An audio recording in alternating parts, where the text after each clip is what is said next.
అందరికీ praise the lord. ఈరోజు ప్రభువు మనతో మాట్లాడుతున్న వాగ్దానం యాకోబు 1:5.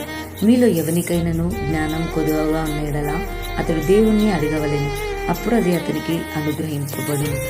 ఆయన ఎవరిని గద్దింపక అందరికీ ధారాళంగా దయచేవాడు. యాకోబు యేసు సహోదరుడు ఈ లేఖను చెదిరిపోయిన యూదా క్రైస్తవులకు రాశాడు. వాళ్ళు శ్రమలు, పరీక్షలు ఎదుర్కొంటున్నారు.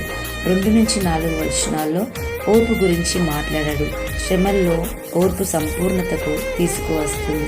అలాంటి సమయంలో జ్ఞానం కావాలి.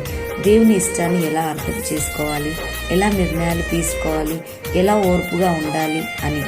అందుకే యాకోబు ఇక్కడ చెప్తున్నాడు, జ్ఞానం కొదువైతే దేవుని అడగండి. జ్ఞానం అంటే దైవిక జ్ఞానం. ఎలా జీవించాలి, సమస్యలు ఎలా ఎదుర్కోవాలి, లేకపోతే దేవుని అడగండి. ఆయన గద్దించకుండా ధారాళంగా ఇస్తాడు. దేవుడు మన అవసరాలకు అతీతంగా ఇస్తాడు, కానీ విశ్వాసంతో డౌట్ లేకుండా అడగాలి. మనం చూసుకున్నట్టయితే ఇప్పుడు మన జీవితాల్లో జాబ్ ఇంటర్వ్యూ ఉంది, డిసిజన్ తీసుకోవాలి. ఫ్యామిలీ ప్రాబ్లమ్స్, ఆరోగ్య సమస్య, దేవుడా ఏం చేయాలి అని గందరగోళంగా ఉంటాం.